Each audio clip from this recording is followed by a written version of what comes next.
হেই ভিউয়ার্সরা, কেমন আছেন সবাই? আশা করি সবাই ভালো আছেন। নতুন ভিডিওতে আপনাদেরকে স্বাগতম জানাচ্ছি আবারও।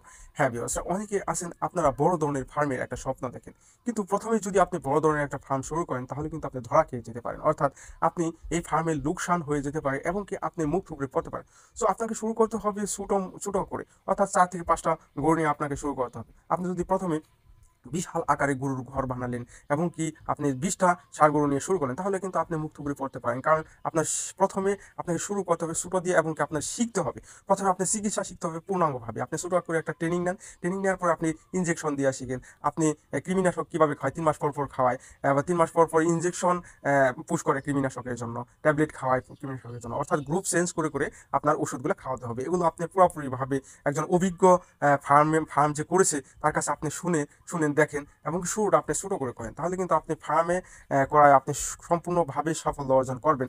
আপনি এমন প্রচুর পরিমাণে গরু নিয়ে শুরু করলেন, চিকিৎসা ব্যবস্থা কিভাবে করবেন, খাদ্য অভ্যাস কিভাবে, গরু কী কী কী খাওয়াবেন, কী খাওয়ালে আপনার ফুড পয়জনিং হতে পারে, সেগুলো আপনাকে শিখতে হবে। আপনি প্রথমেই বড় করে শুরু করলে আপনার ঝুঁকি থাকে, তো আপনি ছোটো করে শুরু করে আপনি ট্রেনিং নেন, চিকিৎসাগুলো ভালোভাবে শিখেন। ভালোভাবে চিকিৎসা যখন শিখবেন, গরুকে দ্রুত আপনি চিকিৎসা করতে পারেন, দেখবেন গরু মারা যাবে না, আপনি আপনার ফার্মে আপনি লাভবান হবেন।